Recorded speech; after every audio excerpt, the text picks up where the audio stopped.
You've enjoyed the Little Bit of Life podcast, what we seem to think but don't say. Now bringing you an exclusive monthly series, True Crime, True Cases, True Stories. Each episode a new case with new twists and turns. Enjoy this month's special episode filled with evidence and conspiracies that sends chills down your spine, and embrace yourself for the case that everyone has been talking about. Hey listeners, it's Tabitha, better known as Little. And this is Paige. We're excited to bring you a special monthly true crime episode. We are diving deep into the stories of true crime, their most infamous mystery cases out there. The evidence, the questions, the conspiracies, and much more. Enjoy this month's episode. This story is anything but straightforward. Hey everybody, welcome in Little Bit of Life podcast right here with your host Little. We are back doing our true crime episode. You might have missed the one last month, and let's just say things in life were lifing. Got a little bit busy, and we picked one for this month because this is Domestic Violence Awareness Month, the month of October. I believe we're at the very end of October.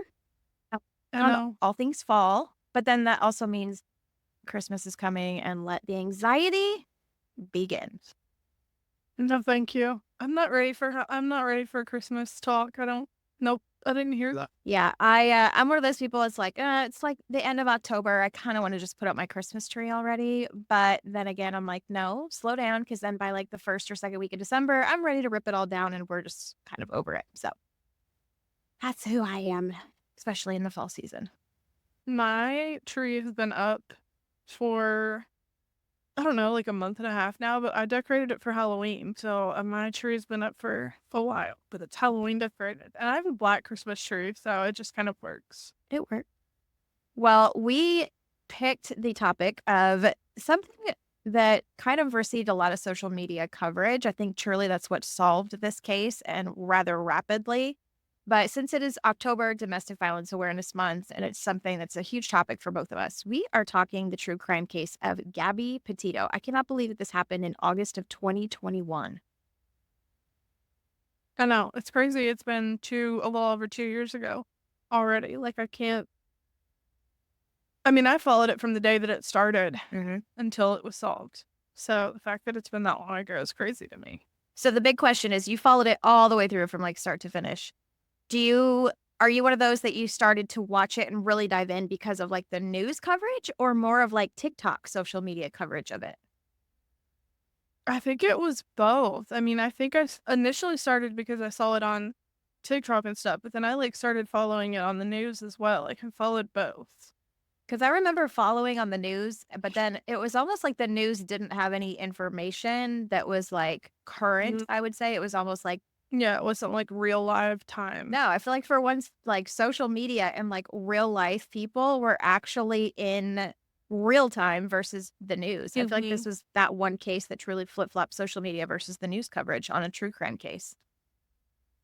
Yeah, there was one girl that I followed. She has a podcast, Crime with Holly, and she kind of blew up on TikTok. She'd had her podcast for a couple years, but this case kind of like took her over the edge on TikTok. She was the one that I was like refreshing her page constantly to see like live updates, because she was one that she wouldn't give like false information or, oh, he was seen here, he was seen there. Like, she was giving actual factual information in real time. So she's one that I followed like big time during Gabby's case. Yeah, I feel like it was something where social media, like, it took over, and then I think it was where we really showed as like a community and the internet, and especially like our generation, of using social media to like our advantage in real time. For those that are listening, I'm pretty sure every single person knows about the Gabby Petito story. 22 years old, and she was killed, unfortunately, by her fiance. And it was blunt force injuries to the head and neck and manual strangulation for cause of death. But it was something where we got to see, after like she was missing and all of that, the real domestic violence look of what that relationship looked like. And it was interesting because we got a bird's eye view literally from the police body cam when they went out for that phone call, all because they were traveling across country. There was somebody that had obviously called in that they had seen there was a physical altercation between the two. So when the police actually found the van and pulled them over, How did you feel watching that video of the body cam? Um, for me, I felt really sad for her just because like I'd been in a domestic abusive situation. And it was hard to watch her kind of be like, well, I made him do this and I made him feel this way and I this and I that. It was like, you're not making him do anything. Like, this is just the piece of shit that he is. So I felt really sad for her. It was hard to watch. Mm-hmm. It's something where I think this also really opened the door on how police departments are trained within domestic violence and what domestic violence calls look like. And the lack of training, honestly. So we see the body cam. It was from August 12th. And it was something where obviously there was people within the community that stated they saw him slap her. But when the body cam information came out, it's interesting and very detailed to listen to it because you see her very much playing down the scenario, right? When she's first Mhm. questioned. And then when they Yeah. get them separated, that's where they start asking those questions and why do you have this mark on you and why does and it's interesting because in the beginning, I think it's very crucial to talk about domestic violence awareness, especially in this month of October, is how are we training our police department to really take those two individuals away from each other? Because when you are a victim of domestic violence and you are being questioned by law enforcement in or around close proximity of your partner, you're not going to just delve all the information out, right? You're going to protect yourself, which in return is protecting the perpetrator. That's always how it's going to be. Especially we saw this in Gabby Petito's. Yeah. I mean, I've been in that situation. I've had the cops called. And I've been to the point where they were like, do you want to press charges? And I was like, because you get scared. You don't want to make the situation worse, especially when I mean, in my situation, he was gone from the house. He had already left the scene. He wasn't around, but I knew he'd be back, and I didn't want to make the situation worse. I can't imagine how she felt with him 10 feet away. In a van, traveling Right. in a van. Right. Exactly. Mhm. Yeah. I can't imagine. It's something where a lot of conversations are, have come out obviously since her passing, where friends and family, because she lived with her fiance's parents, Brian's parents, and they had, Mhm. multiple different jobs where they were saving money to go on this trip and go across the country. And it's interesting because so many family and friends have stated we saw absolutely no signs of domestic violence. We didn't see any of this happening, which is very interesting because, I mean, for those that have been a victim of domestic violence, you're not going to see the ins and outs. You're going to see the narrative play out of what people want you to see and how that character wants to be portrayed. But behind closed doors, a relationship is completely different, especially when it comes to domestic violence within a relationship, I feel.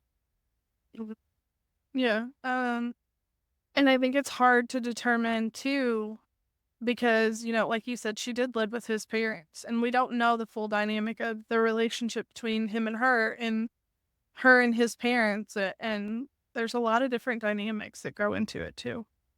And for those that followed this case day in and day out, I was so in shock when that video came up of the family that was traveling in their own van across country. And they were a family blogging, YouTuber. And they came across passing that van and they seemed to have it on a dash cam. Your heart just sank when you saw that van and you're Yeah. like, that's it. But then it became this like huge interest on social media, especially on TikTok of like, where is Gabby? I think most of us really wished she was alive, but I think it was at that point we all knew. And then Brian was so shady, Yeah. right? And like, kind of running back home to Florida. Everything was just very, very weird. Obviously, as we know, it played out where his remains were found in a park in Florida. He passed away due to a self-inflicted gunshot wound. Which brings me to the question, because this is so many people think true crime of like, okay, well, he passed and she's passed. It's true crime and it's over. I don't feel this case is over because I personally think his parents had something to do with it. They covered something, if not all of it up. Yeah. Do you feel the same? Yeah. I do. I have a theory, and people can call me a conspiracy theorist or whatever, but I've had a theory since like the day they found his remains. And I just, no matter what, I don't feel like anybody will ever convince me otherwise. I think you and I have talked about it like before, Mm-hmm.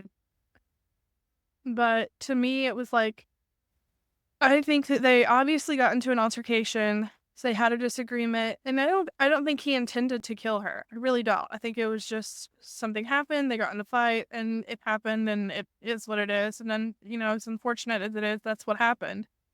I think he panicked, and I think that's why there's so many different reports and sightings of him being like, "Oh, he was over here, and then he was over here, and then he was over there," before he actually like left the park that they were in. I forget, Yellowstone, or I forget which park it was in. Yeah, close by. Yeah, but there was like, because he was like panicked. He didn't know where to go or what to do. And then he eventually went back to the van and he left and went back to Florida. But once he got back to Florida, I feel like he went to his parents, because if you remember, he went home and then him, his parents, and his sister went to this campground for like a few days. And I think they all went there and with the intent of trying to talk him into going to the police, confessing, whatever happened, maybe he can get a plea deal and not have to spend that much time in jail, yada, yada. And I think he was like, I think his mind was made up. I think he was like, no, I can't, I don't think he would have survived well in prison. No. I think he knew that. And I think he was like, I won't do well. I'm going to take myself out. I'm done. Fucked up my life. It is what it is. And I'm just going to end it. And I think his family tried to talk him out of it. That's why they took him to the campground. And I think they were like, no, I'm not. I'm just not. So I think he told them what his plan was, where he was going. He went into that swamp area, Everglades type area. And I think they knew exactly what he was going to do. Why else would his parents go pick up his car and take it back to their house if they didn't know that he wasn't coming out of there alive? Mm-hmm. That doesn't make any sense to me. It never made sense to me. And then the reason that nobody ever found him, and then the second that the public was allowed to enter that park, you can't tell me within 2 hours his parents found him, because they knew exactly where he was the entire time. Yeah. They walked straight to him because they said that they had camped in that specific area several times as a family. So I think they knew exactly where he was from day one. They went directly to him, found his body, found that backpack that he was carrying. And you can't convince me otherwise that they didn't know where he was the entire time and that he wasn't coming out of that park. I think it's weird too when you look at like the Google, overview of that area. And obviously when there was search and rescue and, the law enforcement police department, everybody was out looking for him to find him. There's a lot of marshy area. Granted, yes, it's Florida, but it was something where the whole timeline didn't fit, right? Like going camping, brought nothing with him, just a notebook, just a sweatshirt or a hoodie they claimed, no camping gear, no nothing. It wasn't really the area, especially like law enforcement would say, it wasn't really like a good area to say, oh, I'm going to take like a mental break. I'm going to go and camp on this little, in this campground area. That wasn't the type of place that area was. So I think it's interesting, like you said, the family knew exactly where to go versus law enforcement was familiar with the grounds and, they And they searched it for weeks. Mm-hmm. Weeks and didn't find him. And the parents found him within, I believe it was like 2 hours. And you're just like, what? Do you No, think he you can't passed convince away me there? otherwise. Do you think he passed away there, or do you think his family put him there? No, I think he died there. I think he went in there immediately and shot himself. And then there was no intention of it flooding like it did. So that made it more, I think he intended for his parents or whoever to find his entire body. And then it flooded and all the critters ate him. And it was like, oh shit. Now his family has to deal with that, which, I mean, yeah, he killed somebody, but then you don't want his parents to have to deal with something like that, because to me, I felt like that was awful for them to have to deal with, because, they didn't kill the girl. They didn't kill her, but it was, I don't know. That part was kind of there. But at the same time, it's like, karma's a bitch. Mm-hmm. You get what you get. Mm-hmm. It's like, well, no, I don't think they put him there. I don't think they could have gotten past the police presence with him to put him there. I think he went in there, he shot himself the day that he walked in there. And I think that's why his parents went and picked up the car, the Mustang, because they knew he wasn't coming out of there alive. I think he realized that all the cards were stacking up against him. The police pressure, along with, the pressure from his parents, it was just getting too much too fast. I think he felt a lot of guilt. 100%. a lot of people, especially on this case, so many people think, I feel like we're kind of split down the line. Some people think that he meant to do it. It was on purpose. Some people believe it was an I accident. don't think he did. I don't think he did either. I personally feel like like you said, it was an altercation. It was, kind of that high pressure because obviously the police had already been um, notified back in, August 12th, just a couple days before she went missing. I'm sure that there Mhm. was obviously because the police separated them on that evening. They sent him to a Right. hotel. Gabby stayed in the van. But Gabby was one where she didn't want to be by herself. And it shows that also trauma bond in that domestic violence situation is she was, repeatedly stating that she didn't want the distance between them. She didn't want to be separated. But when you're watching all of the Mhm. information, Brian is wanting the distance. Brian was stating, like, go for a walk, take your time, let's have a night apart. He was putting that distance in place. He was putting that boundary in place where Gabby was not, which is something where I think that there was a big, probably emotional outbreak on Gabby's part because she was frustrated and it's interesting too because it's something that's come up in conversation is where she stated like, she was apologizing. I wanted to keep the van clean. I have OCD. I wanted this correct. I wanted this correct. I think that there was also a lot of mental illness and mental instability going on her part personally that I don't really think Mhm. Brian understood. Like, obviously, no offense, but most men don't when it comes to, females and emotions and stuff like that. So I'm sure there was an emotional, huge upset after police and that whole altercation. I think he probably just acted out in rage, obviously, with the strangulation part. And I think he just took it way too far with his Yeah, strength because she was tiny. I think so too. And it's interesting because I've watched the video where the dash cam video where the other van sees, finds it or whatever, and they're like, "Oh, there's her flip-flop and all the thing." And I've watched that video like frame by frame so many times, and I swear there's a part in the very, very beginning, and I've showed it to people and they're like, maybe, maybe not, I don't know. But I swear there's a part where you can almost see something or someone look like they're doing this motion in it. Mm. It's wild. In the very, very beginning, like off in the very tip corner of the bottom of the screen. And I'm like, is that the actual like incident taking place and just nobody's ever noticed it? Or am I just crazy? Not all of us It's so listening and weird. watching, like rushing to grab our phones right now. Like, we've got to go to social media and find this. I Oh, we're giving swear me it's chills. like it's in the very, very like you have to watch it like frame by frame in slow motion to see it because it's in the very, very beginning of that dash cam video. And I swear you see this motion of it looks like someone is down on the ground strangling someone or doing the motion of strangling someone. It's wild. In the van, in the back of the van. No, not in the back of the van, off in the woods, off to the side, away from the van. Mhm. Mhm. It's crazy. Can you I've imagine watched it if so that many was caught times in like and real time in the moment? Mhm. I've often wondered if that was it, but it's never been brought up before. But I'm like, either I'm crazy or nobody else has just ever paid attention to it that closely. It has never been brought up until now. That's why we do what we do. So I feel that after this happened, it was a national just implosion, right? Of people. I know people that downloaded TikTok because they wanted to go on certain accounts and, see what came out. I mean, it was like this every day, which I think was good and bad for law enforcement because it helped direct them where they needed to go. But then also it gave them so many tips that just were dead ends because I feel like this was a case that everybody wanted to be involved in. Everybody wanted to say they saw something or they heard something or they knew something. So I think towards the end when like we saw that dash cam video of like this is the van, like I feel like just as society we're like, oh, yes, like we actually have something that is a real sighting, real information, and it kind of like spiraled from there.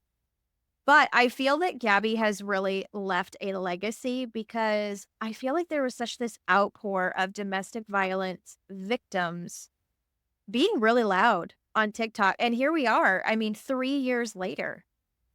you scroll and you see so many survivors, even those that are still in their scenario and in their, some may never know that they're married, they have children, they feel stuck, they have financial reasons that they feel that they can't leave, right? But I feel like Mhm. this led social media, especially TikTok, to show like if you're a victim, you're not alone in this, and it's okay to speak out and speak out on a video. Yeah. Yeah, it is. I mean, it made me want to speak up and speak out about what I had been through a lot more. Um, and I think it's one reason that I started the podcast that I have is because it made me start talking about my situation, and it made me start seeing more things on TikTok about it and wanting to reach out and be like, hey, I've also been through this. I would comment on more videos about domestic violence and be like, I've been through the same thing. It's easier to, you can get out, like, don't worry about it, all the, certain things like that. So I think it definitely made a big deal. Mhm. So just in the United States alone, and obviously domestic violence happens worldwide, globally. It's a huge issue that I feel that now we're kind of in that generation where we're able to talk about it. Domestic violence was never discussed in my mom's generation or even prior in her parents. It was if it's not happening within your four walls, you don't talk about it. In the United States, 1 in 4 women and 1 in 7 men experience physical violence by an intimate partner in their lifetime. It is something that underreporting is a huge concern. Most incidents are not reported to the police, and only 20% of assaults and 25% of physical assaults, 50% of that being stalking towards women, are reported. That is also something that in domestic violence, so many don't realize that stalking can become a future issue of physical violence and assault when it comes to domestic violence. Mhm. Yeah. Well, yeah, and then a lot of people don't realize, like, what all domestic violence includes, too. It's Mhm. not just I think it's important to talk about that, too, because, not n not just, like, hitting someone, it's domestic violence. Like, domestic violence includes mental, physical, emotional, economical, sexual abuse. Like, there's so many things that go into what domestic violence actually is. Mhm. Someone controlling your financials and what you do with your money can be considered domestic abuse. And a lot of people don't realize that. Mhm. Yeah, and it even talks about digital abuse, which I think is something we really need to focus on now with all of our lives literally being on the internet. You can find anything Mhm. out about a complete stranger. I mean, obviously, as women, we're like private investigators on the daily, but victims of digital abuse and harassment are twice as likely to be physically abused, twice as likely to be psychologically abused, and 5 times as likely to be sexually coerced. That's a scary stat, and that is an extremely scary number when you're really looking at that. Um, and this is also starting with teens. It says 81% of parents believe that teen dating violence is not an issue. 96% of domestic violence is now occurring in those 16 years to 24 years.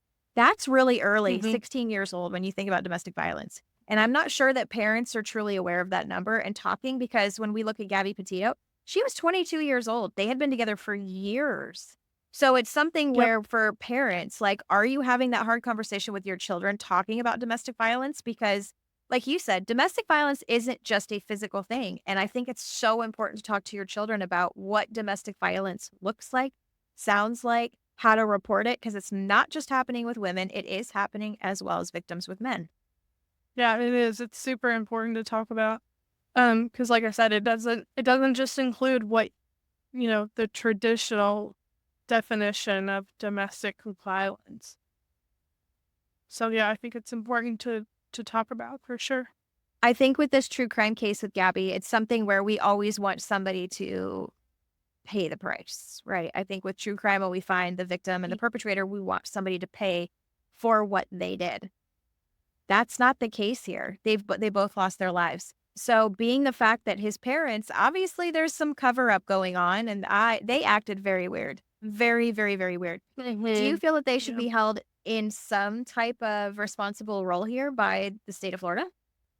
I think that they should be held in some sort of role, just because even if it's like aiding and abetting, something like that, just because when he came home and they were looking for him, like they knew where he was, obviously because they went and picked up the car. So it's not like they didn't have a clue what was going on. Like they knew where he was. I believe they knew what had happened. I don't think their son would have come home and not told them what happened. They can say all day that he didn't, but why would they go pick the car up if they didn't know what had happened?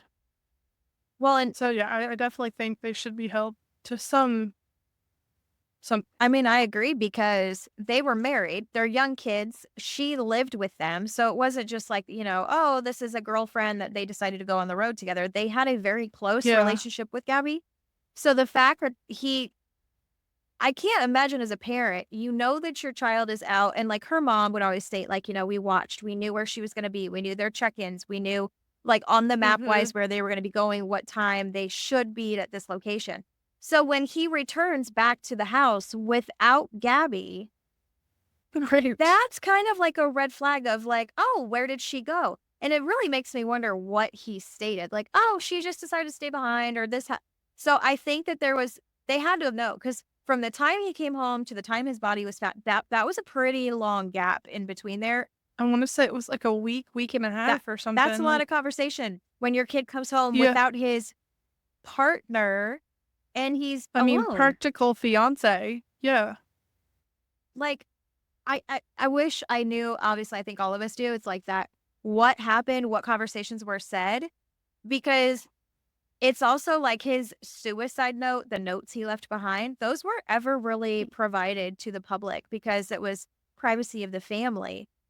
But I mean, come on. Some portions of them were. Some portions of them were provided. But not a lot. And the parts that were very.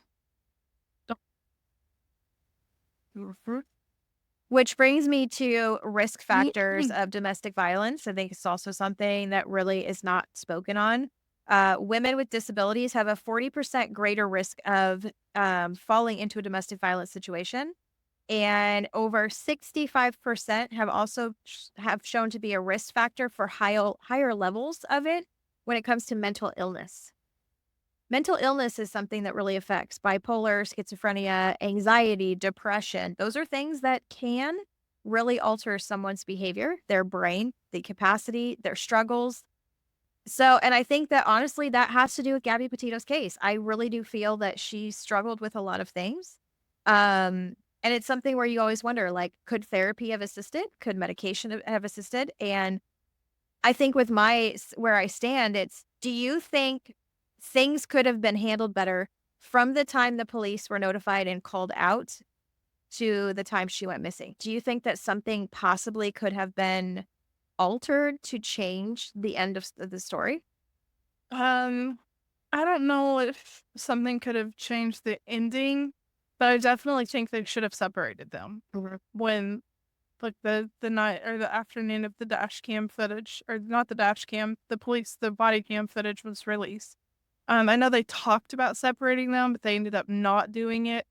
I think they should have been separated. I think one of them should have went to a hotel because I think had they had, even if it was 12 hours apart, I think there could have been a huge de-escalation in anger or feelings or sadness, whatever they were going through.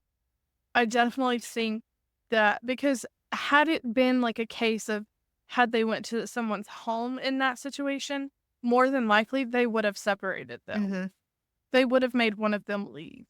And that didn't happen. And I think had that happened, it could have altered it. Do I think it would have possibly have altered it? I don't know. I think people are probably going, why did she even ask that question? Well, it's because when it comes to a call, check welfare, a domestic violence call, especially in law enforcement, in order for two people to be separated and or an arrest or charges, it has to be labeled as a domestic violence scenario. When it came to the police documentation that was released with Gabby and Brian, it was labeled as a mental breakdown. That's what they labeled that as.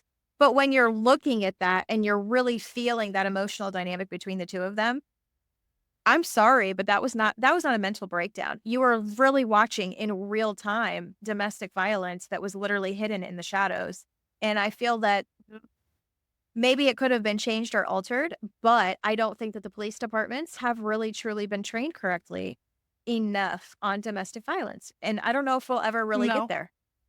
No, I don't think so either. I think that's a huge factor that they needed to be trained more on domestic violence because they definitely lacked, and it showed. Well, we brought you guys this true crime episode about Gabby Petito. It's not something we dove into all of the nitty gritty because it's something that we all watched in real time, which when it comes to true crime is very, very rare. But we wanted to do this topic about domestic violence awareness for the month of October, being it is the very last Thursday of the month of October. And it's something where I really wanted to bring light to social media and what stats looked like for victims, because you may be a victim and continue to make excuses and not even realize that you truly are a victim of domestic violence, and you could be going through it right now. So we'll put all the information in the bio description for hotlines. There are so many resources that even are free if you are going through a domestic violence situation. I'm also going to put your individual podcast because it's something you really focus and base on your personal experience, guest experience. So I think it is good to connect as a community so that certain scenarios like this with Gabby Petito, we don't have a repeat because it's something that could not necessarily be stopped, but it's something that could be helped on both like this Brian's side with obviously his mental illness and his darkness, but also on Gabby's side. And when you put two toxic people together, unfortunately, this can be the outcome. So thank you guys for listening for today's special true crime episode, Gabby Petito. Go hunt down this video because that's the first thing I'm going to do after I edit this and get it up. I've already found it. I want to look in the woods. And if you're watching this on YouTube, put in the comments. What do you think? Did you see it? Did you catch it? Did we find this in real time? If you're on Spotify or listening on Apple, you can vote in and interact with us. Let us know. Did you see what Paige saw, or were you like me and you had no idea this was out there? Because, like, if you're like me, you're probably looking in the van window and you completely missed the mark. This may be the end of this month's episode, but it doesn't mark the end of the conspiracies and the unknowns with this tragic story. We may never know the truth, but we are sure to uncover something within the shadows. Be sure to tune in next month for a new case, new conversations, and new questions.